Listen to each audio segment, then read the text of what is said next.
सदा सस्वरूपं चिदानन्दकन्दं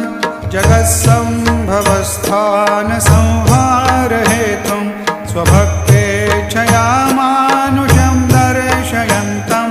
नमामीश्वरं सद्गुरुं साईनाथं भवद्वान्तविद्वां समार्तण्डमीड्यं मनोवागतीतं मुनिर्ध्यानगम्यं जगद्व्यापकं निर्मलं निर्गुणत्वां नमामीश्वरं सद्गुरुं साईनाथं